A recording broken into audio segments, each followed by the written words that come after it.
কঠিন পদার্থ সম্পর্কে জানার পরে আমরা কি শিখলাম তার একটু সারাংশ করে নিই। যে আমরা 3 ধরনের কোষ নিয়েই মূলত আলোচনা করেছি, সরল দেহকেন্দ্রিক আর পৃষ্ঠকেন্দ্রিক। সরল দেহকেন্দ্রিকে একক কোষের কণা সংখ্যা কত? একটি। আমরা দেখেছি কিভাবে একটি হয়, কৌণিক বিন্দুগুলির প্রত্যেকটি 1/8 অংশ করে প্রদান করে, সবকিছু আমরা ডিটেলসে আলোচনা করেছি।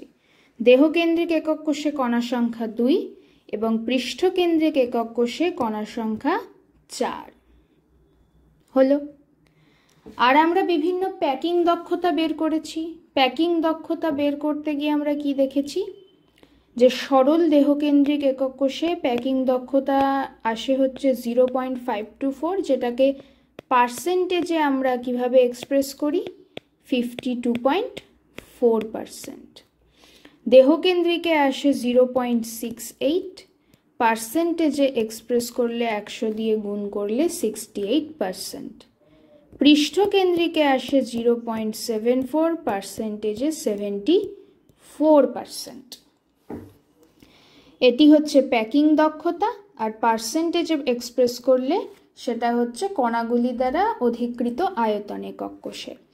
তাহলে কণা দ্বারা অধিকৃত আয়তন কোন একক কোষের ক্ষেত্রে সবচেয়ে বেশি হয়? পৃষ্ঠকেন্দ্রিক একক কোষের ক্ষেত্রে। পৃষ্ঠকেন্দ্রিক একক কোষের ক্ষেত্রে কিন্তু কণা দ্বারা অধিকৃত আয়তন সবচেয়ে বেশি হয়। ঠিক আছে, এবার আমরা বের করে নিই ফাঁকা অংশের পরিমাণ। ফাঁকা অংশ কতটা?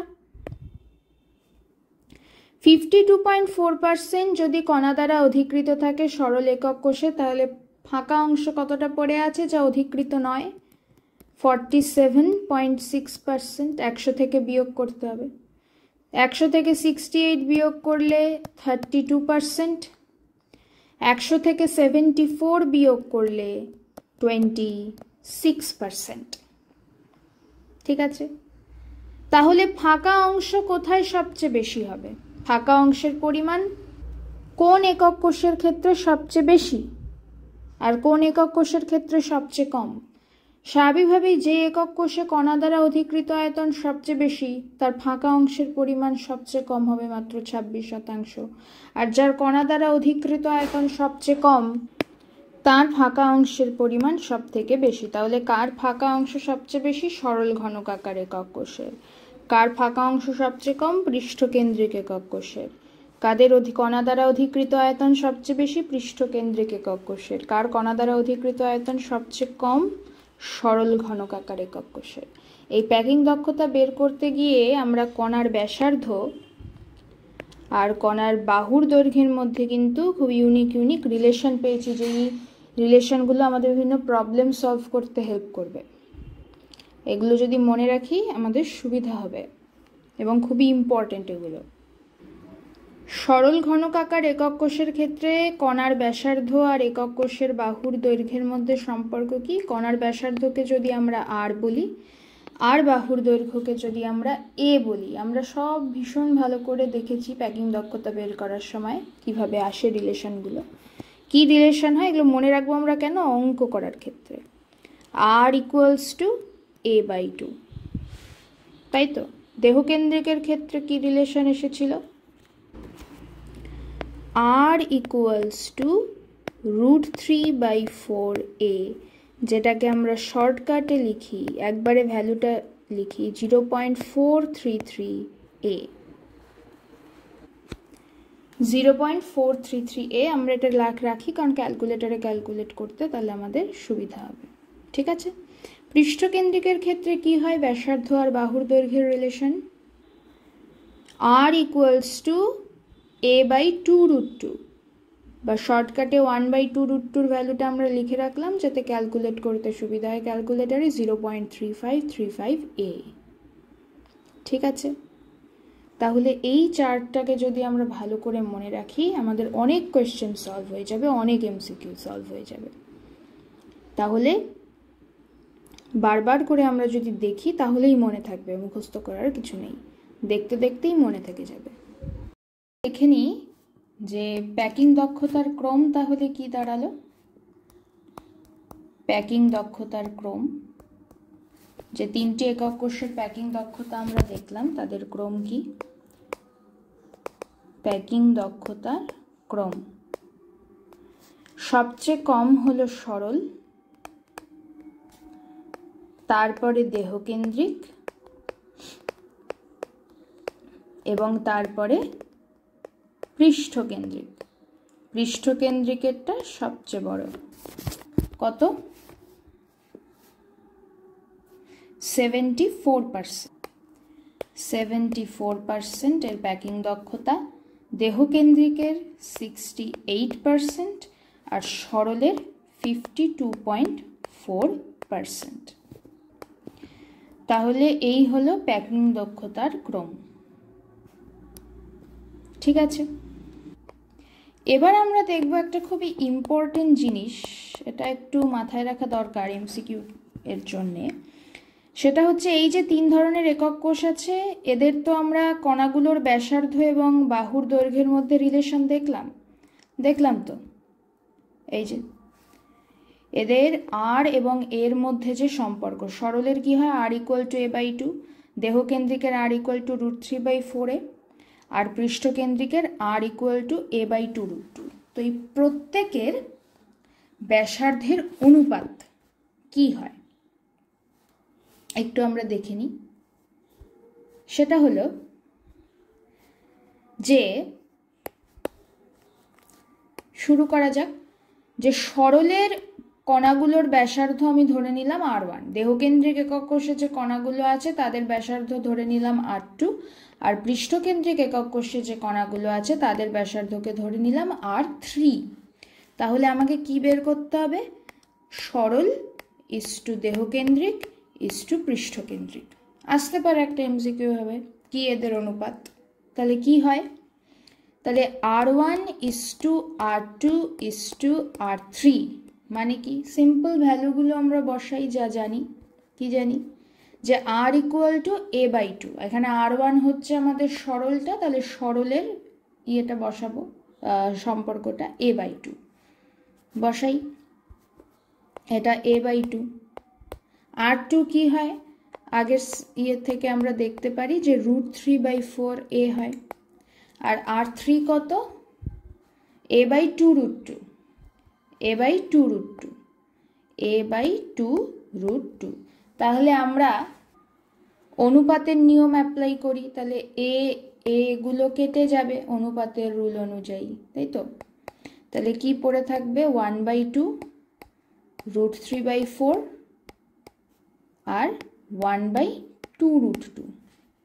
আর কি কাটবে? নিচের থেকে 2 কাটবে, এখান থেকে 2 কাটলো, তাহলে এটা 2 পড়ে থাকবে, একটা 2 কেটে গেল, √2 পড়ে থাকলো। তাহলে কি দাঁড়ালো? 1:√3/2 ইস্টু 1/√2, তাই তো?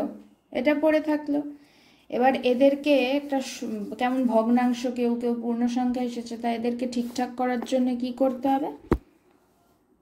আমরা যেটা নিচে সবচেয়ে বড় সংখ্যা থাকে সেটা দিয়ে গুণ করে দেব। তাহলে এখানে আমরা কি করছি?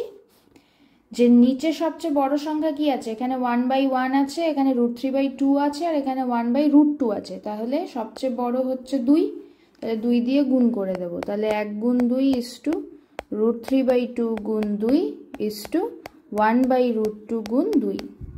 তাহলে কত দাঁড়াচ্ছে? এটা 2 ইস্টু, এটা 2 2 কেটে যাবে, তাহলে √3 ইস্টু √2, আর √2 দিয়ে করলে √2 হয়। কেন? কারণ 2 মানে আমরা জানি √2 গুণ √2। তাহলে 2কে যদি √2 দিয়ে ভাগ করি, মানে √2/√2কে √2 দিয়ে ভাগ করা, তাহলে একটা √2 কেটে গেল, তাহলে √2 আসবে, তাহলে √2। তাহলে এই হয়ে গেল আমাদের সরলের ব্যাসার্ধ, দেহকেন্দ্রিক একক কোষে পরমাণুর ব্যাসার্ধ, আর পৃষ্ঠকেন্দ্রিক একক কোষে পরমাণুর ব্যাসার্ধের অনুপাত। ঠিক আছে, এটাকে আমরা অনেক সময় যদি দশমিকেও লিখতে চাই, লেখা যায়। কি হয়? 2 তো 2ই থাকে, √3 ভ্যালু হয় 0.866, আর √2 ভ্যালু হয় 0.707। ঠিক আছে, তাহলে এটা আমরা মনে রাখব। এই হলো আমাদের ব্যাসার্ধের অনুপাত। তাহলে এই কোশ্চেনটি দেখো যে সিলভার ধাতু পৃষ্ঠকেন্দ্রিক ঘনকাকার একক কোষ গঠন করে। ঠিক আছে, আমরা জেনে গেলাম পৃষ্ঠকেন্দ্রিক। বলছে যে যদি কেলাসের একক কোষের কিনারা দৈর্ঘ্য 407 পিকোমিটার হয়, তাহলে কি দেওয়া আছে? একক কোষের কিনারা দৈর্ঘ্য দেওয়া আছে। কিনারা দৈর্ঘ্য মানে আমরা বাহুর দৈর্ঘ্য বুঝছি, মানে আমাদের কাছে যে একক কেলাসটা আছে তার বাহুর, মানে এটি যদি আমাদের পৃষ্ঠকেন্দ্রিক একক কেলাস হয়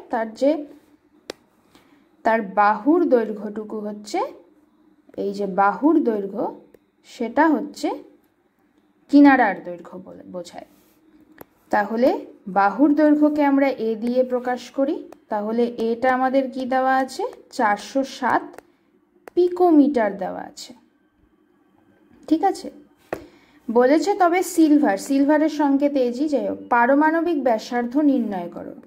এটা আমরা ন্যানোমিটার এককে প্রকাশ করতে হবে, এটা প্রশ্নে বলা আছে। ঠিক আছে, তো পারমাণবিক ব্যাসার্ধ নির্ণয় করতে বলেছে। পারমাণবিক ব্যাসার্ধ মানে আর, মানে পৃষ্ঠকেন্দ্রে একক কোষে যে পরমাণুগুলো আছে তার। তাহলে এ দেওয়া আছে, আর বের করতে বলেছে, আর বলা আছে পৃষ্ঠকেন্দ্রিক একক কোষ। একটা প্রশ্ন সলভ করার আগে আমাকে দেখতে হবে যে আমাকে কি কি ইনফরমেশন দেওয়া আছে, তাহলে আমি বুঝবো আমাকে কোন দিকে যেতে হবে আর কি বের করতে হবে, সেটাকে ভালো করে বুঝতে হবে। তাহলে আমার কাছে এ দেওয়া আছে আর পৃষ্ঠকেন্দ্রিক একক কোষ এটা বলে দেওয়া আছে, আর বের করতে বলেছে। তাহলে এর থেকে আমরা কি বুঝতে পারছি? আমরা জানি পৃষ্ঠকেন্দ্রিক একক কোষে আর এর মধ্যে একটা সম্পর্ক আছে, তাহলে সেই সম্পর্ক থেকে আমি আর পেয়ে যাব। ঠিক আছে, তাহলে এখানে আগে জানতে হবে পিকোমিটার মানে কি।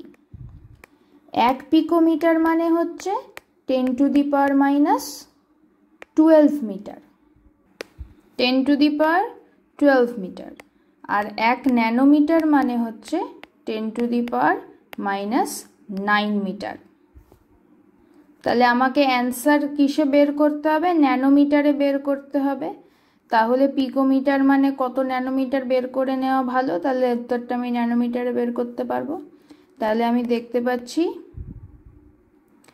যে 10⁻⁹ মিটার মানে 1 ন্যানোমিটার হয়। আমি জানতে চাই 1 পিকোমিটার মানে কত ন্যানোমিটার। 1 পিকোমিটার মানে কত? 10⁻⁻12 মিটার। তাহলে এটা 10⁻⁻12 মিটার মানে কত ন্যানোমিটার জানলেই আমি বুঝে যাব 1 পিকোমিটার মানে কত, কারণ 10⁻⁻12 মানেই তো 1 পিকোমিটার। তাহলে সেটা কত হবে? তাহলে এখান থেকে 10⁻⁻, নিচে যাবে 1/10⁻⁹, আর 10⁻12 উপরে যাবে 10⁻12। তাহলে কত হয়? এই 10⁻⁹টা উপরে চলে গেলে 10⁻12 মাইনাস উপরে চলে গেলে হয়ে যাবে +9, তাহলে সেটা হয়ে যাবে 10⁻³ ন্যানোমিটার। তাহলে এই ক্যালকুলেশন থেকে আমরা কি সিদ্ধান্তে আসলাম? যে 1 পিকোমিটার মানে 10⁻³ ন্যানোমিটার। এটা আমি কেন করলাম? যাতে অ্যান্সারটা আমি ন্যানোমিটারে বের করতে পারি, কারণ ন্যানোমিটারে বের করতে বলা হয়েছে। এভাবে যেই এককে বের করতে দেবে সেটাকে একটু বুদ্ধি করে বের করে নিলে ভালো। ঠিক আছে, তাহলে 1 পিকোমিটার মানে 10⁻³ ন্যানোমিটার। তাহলে এখান থেকে আমরা 407 পিকোমিটারকে কি লিখতে পারি? 407 গুণ 1 পিকোমিটার মানে কত? 10⁻³ ন্যানোমিটার। তাহলে 407 পিকোমিটার মানে 407 × 10⁻³ ন্যানোমিটার। ঠিক আছে, এবার আমরা আসল কাজে চলে যাই, যে ব্যাসার্ধ বার করতে হবে পৃষ্ঠকেন্দ্রিক একক কোষ। পৃষ্ঠকেন্দ্রিক একক কোষে কি ফর্মুলা? পৃষ্ঠকেন্দ্রিক একক কোষে ব্যাসার্ধ আর পরমাণুর ব্যাসার্ধ আর কিনারার ফর্মুলা হচ্ছে r = a/2√2, তাই তো? তাহলে বসানো যাক যে r = a/2√2। ঠিক আছে, এবার এখানে একটা ফর্মুলা আছে, যেহেতু ক্যালকুলেটারই ইউজ করতে হবে আলটিমেটলি, তো আমরা সেই ফর্মুলাটা ব্যবহার করি। সেটা কি, এই যে 0.3535 এটা লিখবো আমরা, তাহলে আমাদের ক্যালকুলেট করতে সুবিধা হবে। 0.3535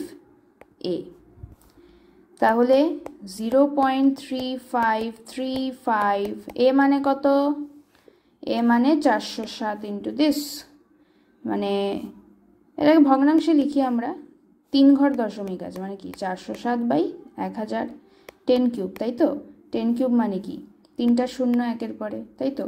আর 3টা শূন্য নিচে থাকা মানে কি 0.3 ঘর যাবে শেষের দিক থেকে, 1 এখানে, 2 এখানে, 3 এখানে, তার মানে 407, আর পয়েন্টের আগে শূন্য দিলাম একটা, তাহলে এত ন্যানোমিটার হচ্ছে আমার ব্যাসার্ধ। তাহলে এর ভ্যালুটা বসিয়ে দিই 0.407, উত্তর কিসে আসছে, ন্যানোমিটারে।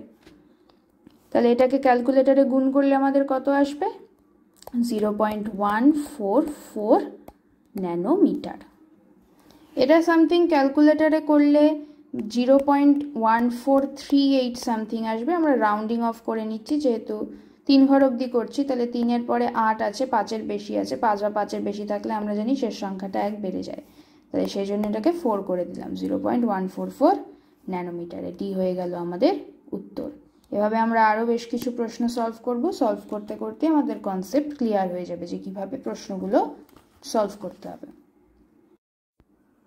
ক্যালকুলেটরে করতে হলে 0.3535 গুণ 0.407 আমরা করলাম এবং ইকুয়াল টু ক্লিক করলাম, তাহলে 0.1438 এলো। 3 ঘর অবধি আমরা রাখি, তাহলে 3-এর পরের যে সংখ্যাটা আছে সেটা 5-এর থেকে বড়, 5 এবং 5-এর বেশি থাকলে আমরা জানি লাস্ট সংখ্যাটা 1 বেড়ে যায়, তাই যেহেতু 8 আছে এটা 4 হয়ে গেল এবং উত্তর হলো 0.144।